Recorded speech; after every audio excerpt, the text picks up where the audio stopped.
Começa agora Estudo Bíblico em Apostila, com o tema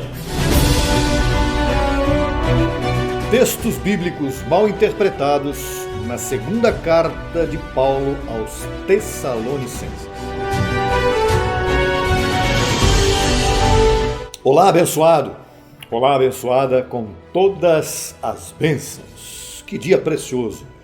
Que dia maravilhoso! Estamos sempre com bom ânimo aqui, porque assim fomos ensinados, e não só porque fomos ensinados, mas porque aprendemos.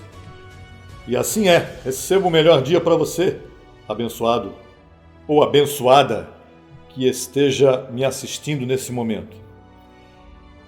Hoje vamos ter um tema de uma série que virá. É uma série nova dentro do canal Crescendo em Graça Brasil, que eu te recomendo que te inscrevas.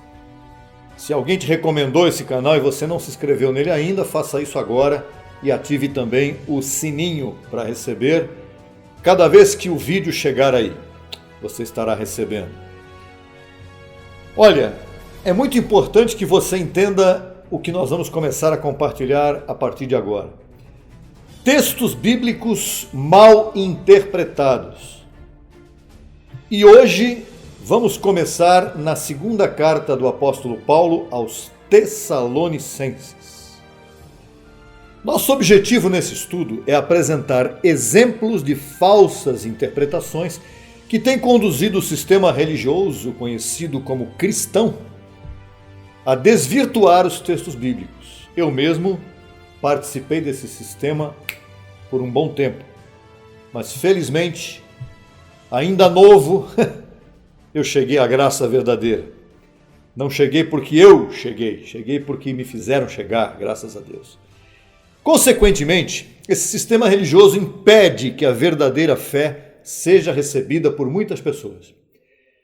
Neste caso específico deste estudo de hoje, nosso objetivo é esclarecer que a vinda do Senhor não ocorreu no primeiro século da nossa era.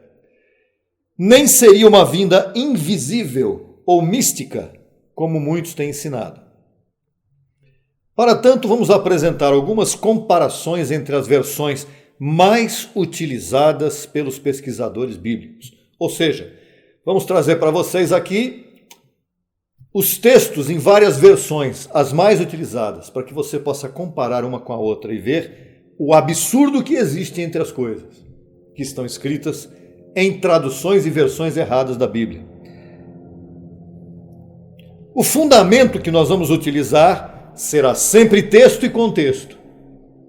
Para você ler as cartas de Paulo, qualquer parte da Bíblia, você tem que saber em que contexto ela foi escrita. Então, aquilo que Paulo registrou, a ele foi entregue a grande revelação única do Evangelho da Graça. Somente Paulo recebeu a única revelação do Evangelho da Graça. Mais ninguém recebeu naquele tempo, só Paulo. E quem é que o entregou a revelação? Cristo ressuscitado. Por que nós estamos falando isso?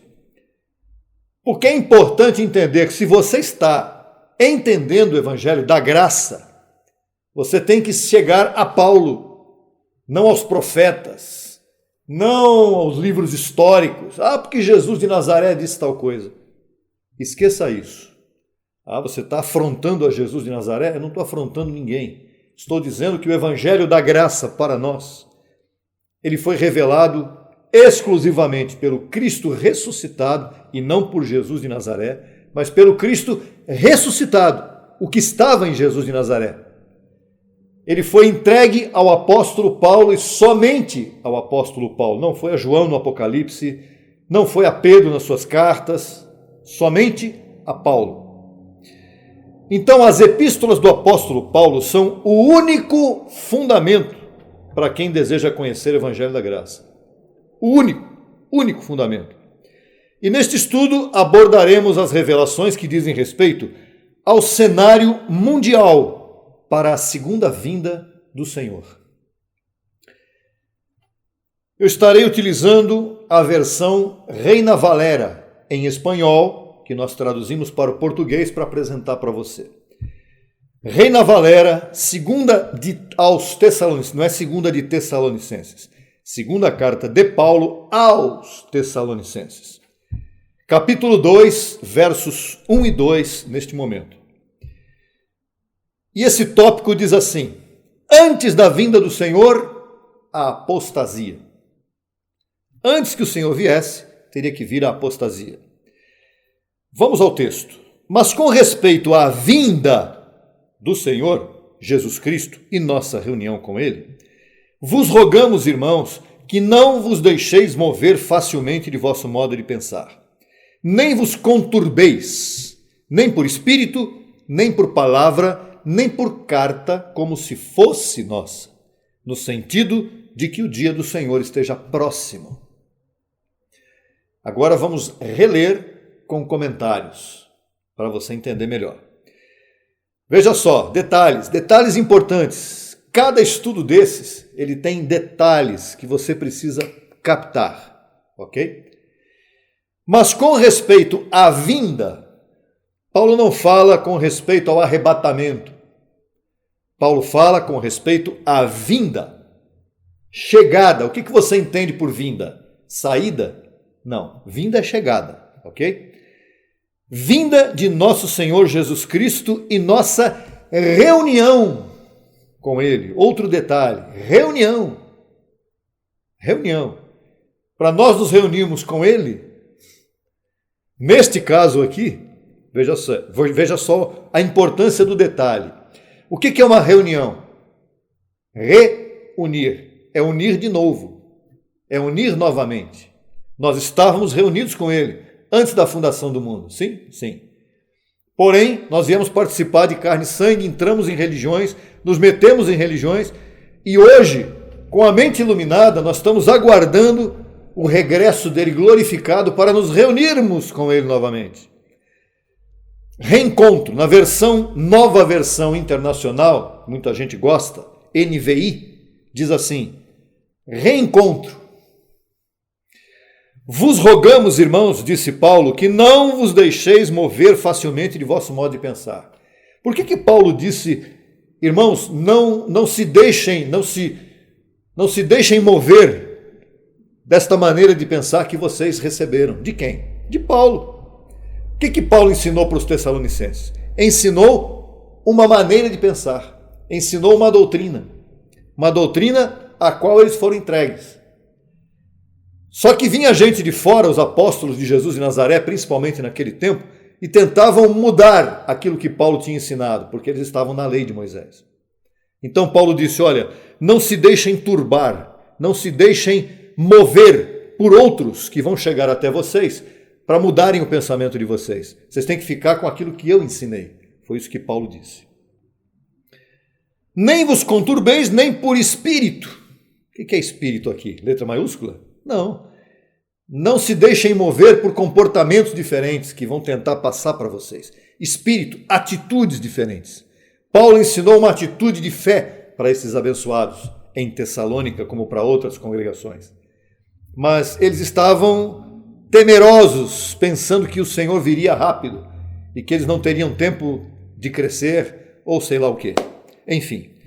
Nem por palavra, nem por carta, como se fosse nossa, porque estariam mandando cartas em nome de Paulo, dizendo, olha, Paulo escreveu isso. Era mentira. No sentido de que o dia do Senhor esteja próximo. O que você entende quando Paulo disse, não vos conturbeis, porque estão escrevendo carta para vocês, dizendo que eu disse que o Senhor viria rapidamente. E Paulo não ensinou para os Tessalonicenses que o Senhor estaria voltando naquele tempo, mesmo depois da morte dele, 2, 3 anos depois. Não. Por quê? Pelo que você vai ver a partir de agora.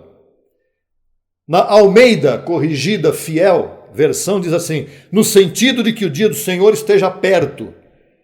Na King James, diz assim, como se o dia do Senhor já tivesse chegado. A mesma coisa que diz na NVI. Então, a melhor tradução é a Reina Valera, que diz, no sentido de que o Senhor esteja chegando já, ou que esteja próxima à vinda do Senhor. Vamos voltar para a Reina Valera agora nos outros 2 textos, na sequência do 1 e 2. Vamos a 2 Tessalonicenses 2, 3 e 4. os 2 versos seguintes. Paulo diz assim para os Tessalonicenses: ninguém vos engane de nenhuma maneira, porque não virá, quem? O Senhor, sem que antes venha a apostasia. Tem gente dizendo por aí, eu vou arrumar outra briga boa. Não, tem gente lá no canal, nesse mesmo canal, Crescendo em Graça Brasil, no outro estudo lá dizendo que eu falei que o Senhor não veio no ano 70. E olha, ninguém vos engane, Paulo disse, de maneira nenhuma, porque o Senhor não virá sem que antes venha a apostasia. Você acha que a apostasia demorou 3 anos para vir? Não. Apostasia é perda da fé. Apostasia é a perda da fé que Paulo trouxe. Qual é a fé que Paulo trouxe? A graça. Você acha que em 3 anos entrou a apostasia no mundo e o Senhor voltou no ano 70, depois da morte de Paulo? Não. Veja só. Eu vou ler o texto todo primeiro. Ninguém vos engane de nenhuma maneira, porque não virá sem que antes venha a apostasia e se manifeste o homem de pecado, o filho de perdição, o qual se opõe e se levanta contra tudo que se chama Deus ou é objeto de culto, tanto que se assenta no templo de Deus como Deus, fazendo-se passar por Deus. Vamos comentar isso tudo aqui agora, à luz do que eu aprendi do edificador? Vamos lá. Ninguém vos engane de nenhuma maneira, porque não virá sem que antes venha a apostasia e se manifeste o homem de pecado, o filho de perdição. As pessoas, se você vai fazer teologia, vão dizer que vai vir um anticristo, vão dizer que vai vir um Satanás no mundo. Filho de perdição, quem será esta pessoa? Isso aqui não é uma pessoa só. Isso aqui é um sistema religioso que foi encabeçado por uma pessoa inicialmente. O homem de pecado, filho de perdição, é aquele que encabeçou o romanismo. Romanismo, a religião que foi estabelecida em Roma, mais precisamente no Vaticano. O qual se opõe e se levanta contra tudo que se chama a Deus ou é objeto de culto, tanto que se assenta no templo de Deus. Templo de Deus? Qual deles será? Qual será o templo de Deus? Será aquele grande que está aqui perto de mim? Que foi construído, que custou mais de R$1 bilhão? Será que o templo de Deus está numa denominação protestante? Será que ele está numa denominação... Onde será que está o templo de Deus, hein? Que diz que Jesus ia se sentar no templo de Deus. Ou que Jesus não. Diz que o homem de pecado, o filho de perdição, iria se assentar no templo de Deus. Como se ensina isso aqui errado no sistema, né? Onde está o templo de Deus? O que Paulo disse que o templo de Deus qual é? Tua mente. O templo de Deus não é uma coisa feita de pedra, cimento e areia. O templo de Deus é a mente dos filhos de Deus. É aqui que está o templo de Deus. Somos nós somos o templo do Deus vivo. Nós somos a igreja do Deus vivo. Como Deus fazendo-se passar por Deus. Qual é o sistema religioso que entrou no mundo? Inicialmente, depois que Jesus de Nazaré morreu, ressuscitou e se foi, e trouxe Paulo, né? Paulo recebeu o evangelho da graça, indo lá para Damasco, e Deus disse que ele levaria o evangelho da graça para os gentios. Só que depois da morte de Paulo, o próprio Paulo disse: depois da minha partida virão lobos vorazes que dispersarão o rebanho. Que rebanho? O rebanho que ele estabeleceu, ensinando graça. E depois da morte de Paulo, o que aconteceu?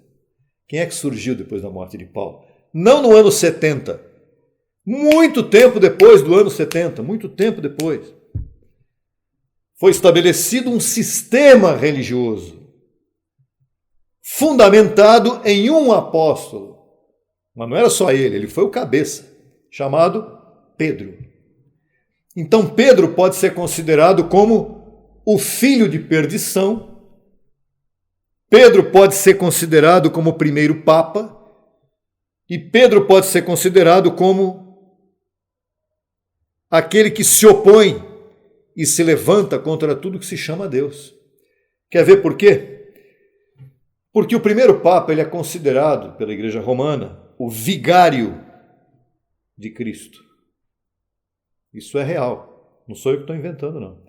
Vigário significa vicário, vem da palavra vicário, que significa substituto de Cristo. Então é aquele que se assenta no templo de Deus, de muitos deuses que estão no sistema religioso, dizendo que ele é o substituto de Cristo, ele veio substituir a pessoa de Cristo. A Almeida, corrigida fiel, diz querendo parecer Deus. É a tradução da Almeida. Querendo parecer Deus. A King James diz a ponto de se assentar no santuário de Deus, que é o templo de Deus, apresentando-se como Deus. E a NVI diz: antes daquele dia virá a apostasia, e então será revelado o homem do pecado. Este se opõe e se exalta acima de tudo quanto se chama Deus, proclamando que ele mesmo é Deus. E não é isso que você vê por aí? As religiões dizendo que são representantes de Deus na Terra. Não existe representante de Deus na Terra. O representante de Deus na Terra somos cada um de nós que somos iluminados pelo Evangelho da Graça. Somos embaixadores de Cristo. Aqui eu vou te dar duas notas. Primeira, Cristo fez o sacrifício vicário, substituto por todos seus filhos eleitos. Cristo morreu em nosso lugar. Ele é o vigário. Ele é que nos substituiu, morrendo pelos nossos pecados, há 2000 anos atrás. Depois dele, não teve mais ninguém que veio substituir a ele. Nós é que somos os Cristos, hoje, com as nossas mentes transformadas, que reinamos sobre essa terra. E o ponto 2. O Papa, que representa o sistema religioso, na verdade ele não é o vigário, nem é o substituto de Cristo. Não existe religião no mundo, na face da terra, que seja substituta do que Cristo fez. O que ele fez é único. O que ele fez foi exclusivo. Depois que ele morreu e ressuscitou, está feito. Ninguém tem como, não é possível substituí-lo por nada. O que nós podemos fazer e fazemos é seguir com ele em nossas mentes no mundo, proclamando aquilo que ele já fez, mas não tentando substituir o que ele fez, porque isso é impossível. Na sequência dos textos aqui, deixa eu ver quanto tempo eu tenho aqui, porque eu não sei se eu concluo esse estudo hoje, que tem muitos detalhes. Você viu aí quantos detalhes? Eu não posso deixar isso passar por cima. Mas tem o ponto 2 agora, dentro desse estudo. Textos bíblicos mal interpretados. Estamos em segunda carta do apóstolo Paulo aos Tessalonicenses, capítulo 2, versos 1 em diante. E agora vamos do 5 ao 7, versos 5 a 7 do mesmo capítulo 2. Ninguém vai me dizer que eu estou fora de contexto aqui, porque o contexto está todo aí, tá? Todo o contexto está aí, ok? Reina Valera, segunda carta de Paulo aos Tessalonicenses, capítulo 2, versos 5 a 7. Continuando, Paulo disse aos Tessalonicenses: vocês não se lembram de que quando eu estava com vocês eu lhes dizia isto? Isto o quê? Que o Senhor não viria sem que antes viesse a apostasia e se manifestasse o filho de perdição. O sistema religioso está há 2021 anos na Terra. E Cristo não voltou em glória, e ele voltará em glória ainda. Vocês não se lembram de que quando eu estava com vocês, eu dizia isso a vocês? E agora vocês sabem o que o detém. Paulo estava falando agora naquele tempo. A fim de que a seu devido tempo se manifeste. Porque já está em ação o mistério da iniquidade, só que há quem no presente o detém. Até que por sua vez seja tirado do meio. E então se manifestará aquele iníquo, a quem o Senhor matará com o espírito de sua boca e destruirá com o resplendor de sua vinda. Olha lá. Vamos voltar.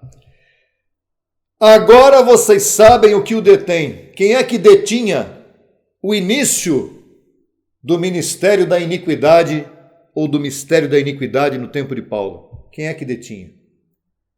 Você pode imaginar? Era ele mesmo. Quem detinha a invasão de Pedro entre os gentios lá com Cornélio e tudo mais, para depois fundar lá o estabelecimento do sistema religioso romano? Quem é que detinha isso? Quem detinha era o próprio apóstolo Paulo. Porque já está em ação o mistério da iniquidade. Que mistério da iniquidade é esse? O que significa iniquidade?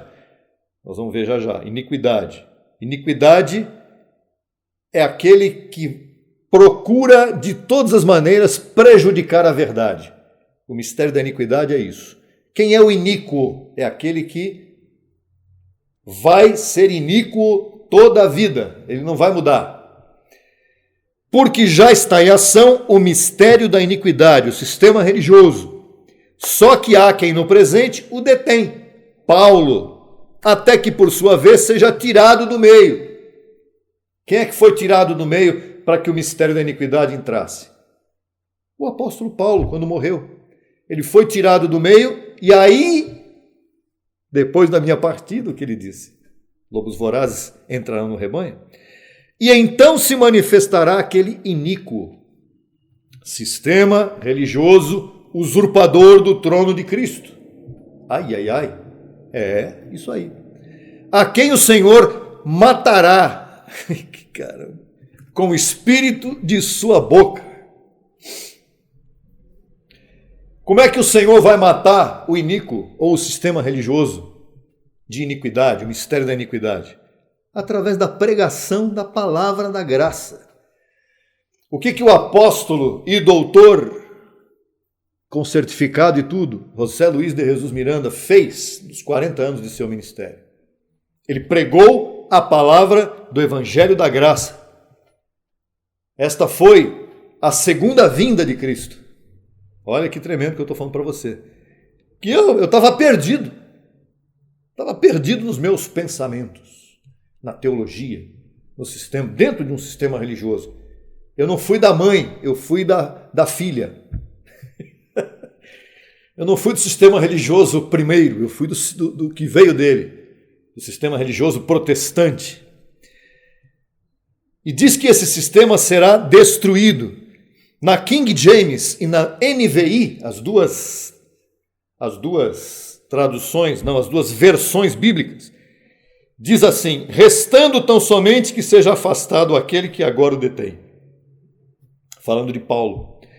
E a Almeida, corrigida fiel, diz assim: somente há um que agora o retém, até que do meio seja tirado. Quando Paulo morreu em Roma, imediatamente após a morte de Paulo, fizeram a festa. Fizeram a festa. Né? Diz que quando o gato sai, os ratos fazem a festa.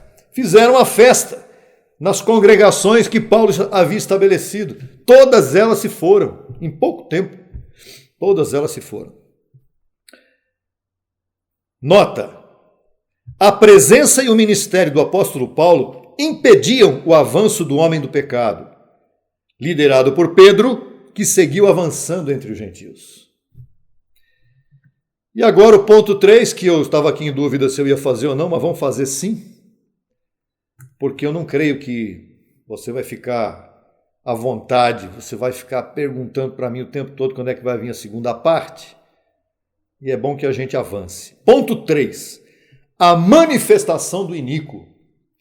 Segunda carta de Paulo aos Tessalonicenses 2, na sequência, versos 8 a 12. Na Reina Valera diz assim: e então se manifestará aquele iníquo, a quem o Senhor matará com o espírito de sua boca e destruirá com o resplendor de sua vinda, iníquo cujo advento é por obra de Satanás. Com grande poder, sinais e prodígios mentirosos e com todo engano de iniquidade para os que se perdem, porquanto não receberam o amor da verdade para serem salvos. Por isto Deus lhes envia um poder enganoso para que creiam na mentira, a fim de que sejam condenados todos os que não creram na verdade, senão que tiveram prazer na injustiça. Uau! Quanto mistério tem aqui! Vamos voltar na Reina Valera. Então se manifestará aquele iníquo. Aquele iníquo. O que quer dizer iníquo? Perverso, vil, maléfico, que intenciona prejudicar. Ele não vai se converter? Não. Porque ele foi chamado para prejudicar. Deus o colocou para prejudicar os seus filhos, para prejudicar o ministério de Paulo. Ele é perverso, você já sabe que é perverso, né? Pervertido, aquele que torce a verdade. A quem o Senhor matará com o espírito de sua boca? Qual é o espírito da boca de Deus que mata o perverso? Pregação da palavra da graça em sua segunda vinda. O que o apóstolo e doutor José Luiz veio fazer nessa terra e agora nós fazemos mediante o que aprendemos dele? A pregação da palavra do Evangelho da Graça, submetida a Paulo, não a esses atravessadores que estão aí pelo... Vou até tomar uma aguinha aqui, dá licença. Vamos lá, continuando. Iníquo cujo advento é por obra de Satanás. Veja, não é Satanás. Satanás foi aniquilado. O cabeça, Satanás, foi aniquilado para sempre. Mas, em Mateus 16, 23, Jesus chamou alguém de Satanás. Pedro.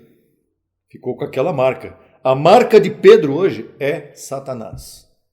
Afasta-te de mim, Satanás, porque tu não sabes discernir as coisas do reino. Pedro não sabia nada espiritual, não entendia nada do que era espiritual. Pedro era opositor a Cristo desde o início. Ele se opôs aqui em Mateus 16, 23, depois ele se opôs 3 vezes quando o negou, e depois continuou se opondo quando foi desobediente e entrou entre os gentios falando com Cornélio e arrastou toda a raça humana para a religiosidade do império religioso romano que ele estabeleceu e que todos os papas na sequência também fizeram o mesmo. Com grande poder, diz que iníquo cujo advento é por obra de Satanás, com grande poder. Você acha que o império do sistema religioso hoje ele tem pouco poder ou tem muito poder? Uau, e como tem poder. Poder carnal, mas tem poder econômico, poder político, poder religioso. Sinais e prodígios mentirosos e com todo engano de iniquidade para os que se perdem. Os que se perdem vão para o inferno? Não. Perda aqui não é sofrimento eterno, não existe sofrimento eterno. Deus não é injusto para fazer isso. O que existe é condenação. E qual é a maior condenação que pode existir? Não receber o amor da verdade para a salvação. Esse é o maior sofrimento que uma pessoa pode ter. É não ser escolhida e eleita por Deus. Pedro foi um escolhido para quê?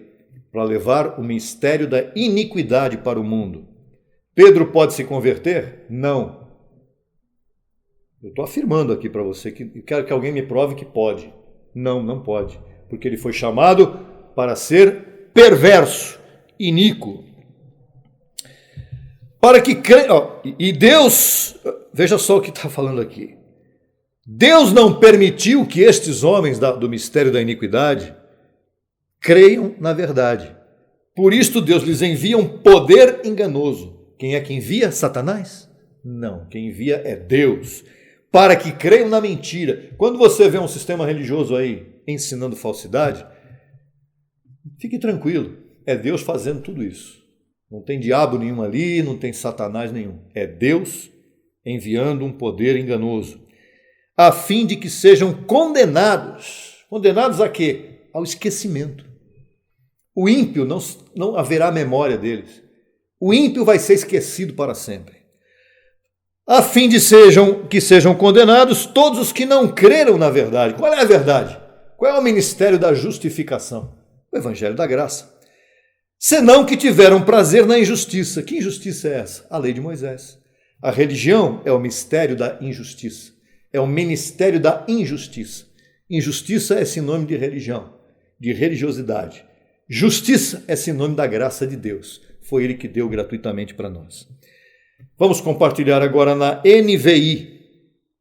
A tradução da NVI diz assim: então será revelado o perverso.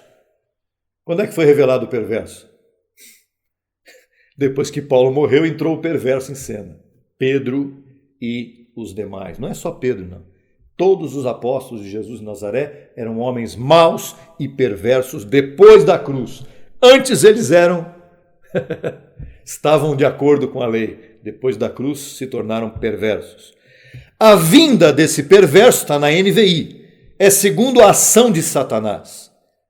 Com maravilhas enganadoras, ele fará uso de todas as formas enganadoras da injustiça. Lei de Moisés e religião. O sistema religioso usa todas as ferramentas. Engano, ilude, cura, milagres, prodígios, sinais de todo tipo. A NVI diz que Deus lhes envia um poder sedutor. Olha que tremendo. Um poder sedutor. Seduz com carne, com religião. E a King James diz: então será plenamente revelado o perverso, com maravilhas ilusórias. Ilusão, sedução, engano, com todas as artimanhas de engano. É por este motivo que Deus lhes envia uma espécie de poder sedutor. Conclusão destes 12 versos. Antes da volta gloriosa de Cristo à terra, ressurreto com os filhos eleitos, viria a apostasia. Ela está aí há mais de 2000 anos e felizmente nós estamos aqui para fazer frente a ela. Segunda conclusão, a presença e o ministério apostólico de Paulo retinha essa apostasia. Mas depois que ele se foi, a apostasia entrou. E o ponto 3 é, a manifestação do iníquo ou do perverso está evidenciada no sistema religioso. Então, aí está a interpretação correta destes 12 versos do segundo capítulo de Paulo, a segunda carta de Paulo e segundo capítulo aos Tessalonicenses. Essa é a interpretação correta. Ah, mas eu não concordo com isso. Bom, não é eu, não fui eu que recebi a revelação disso aqui. Não. Eu aprendi esta revelação, estou passando para você. E honra quem tem honra. Já disse que eu não aprendi. Mas hoje, se por um lado eu não aprendi, por outro lado hoje eu não abro mão disso por nada. Ah, eu te dou 2 milhões de reais para você falar o contrário disso. Esquece. Nem 20. Porque esta é a verdade e aqui está o tesouro mais precioso que existe na minha vida. Abençoado e abençoada com todas as bênçãos. Na semana que vem, mais um videozinho importante para levar você a uma nova etapa de glória em sua vida e em seu crescimento em graça. Até lá. Solicite material inteiramente grátis. Escreva para brasil@tvgracia.com. Acesse a nossa rádio virtual 24 horas. www.radiograca.net. Também disponível pelo aplicativo no Google Play. No YouTube, www.youtube.com/Crescendo em Graça Brasil e também www.youtube.com/TV Gracia Brasil. Você é um abençoado com todas as bênçãos espirituais.